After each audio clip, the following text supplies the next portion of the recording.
Halo semua, aku Amalia Wijayanti dari Prodi Biologi Angkatan 2021 akan membagikan informasi menarik mengenai biologi laut.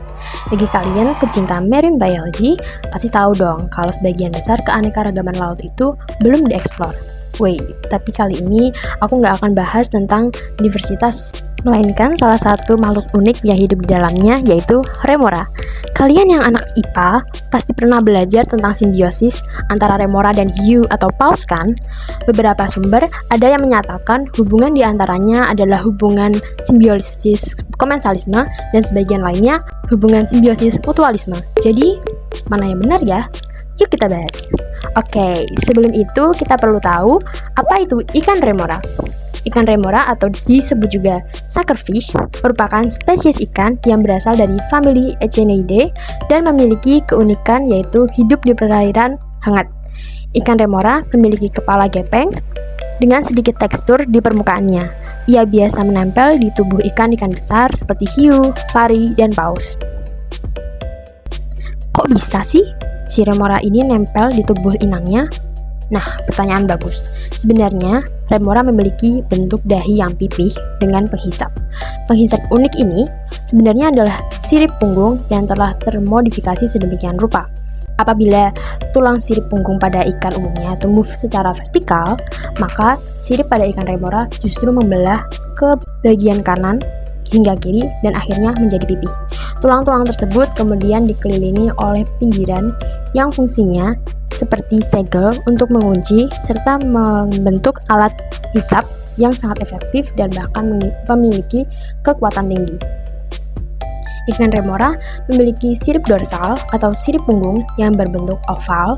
Struktur dari organ penghisapnya seperti saluran atau kanal yang terbuka serta mampu menghisap tubuh inang yang lebih besar dengan kuat. Alat penghisap yang dimiliki ikan remora berbentuk oval atau seperti piringan.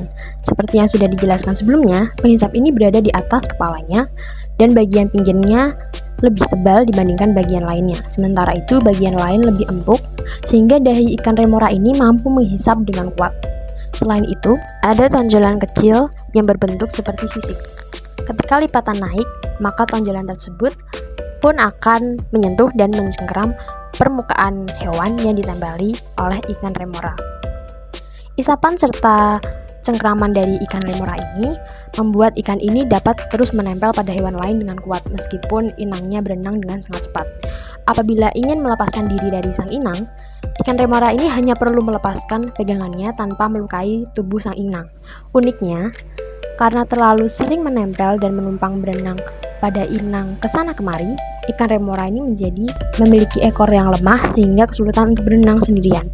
Selain itu, ikan remora juga perlu arus air yang cukup kuat untuk dapat bernapas melalui insangnya. Nah, kita sampai di poin utamanya nih.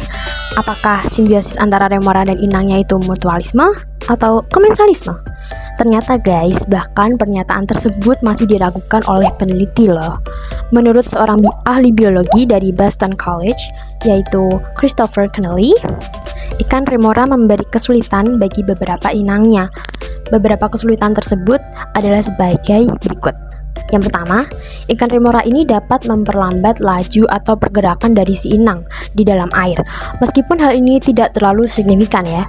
Kemudian yang kedua, hasil studi mengungkapkan bahwa lumba-lumba akan lebih sering melompat ke udara apabila ada ikan remora yang menempel pada tubuhnya, dan menjadi taktik umum bagi lumba-lumba untuk merontokkan parasit yang menempel pada tubuhnya.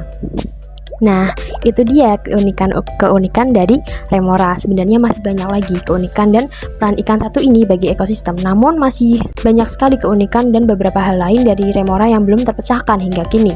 Oleh karena itu, para peneliti semakin tertarik nih untuk meneliti dan menemukan lebih jauh tentang ikan remora. See you. Terima kasih.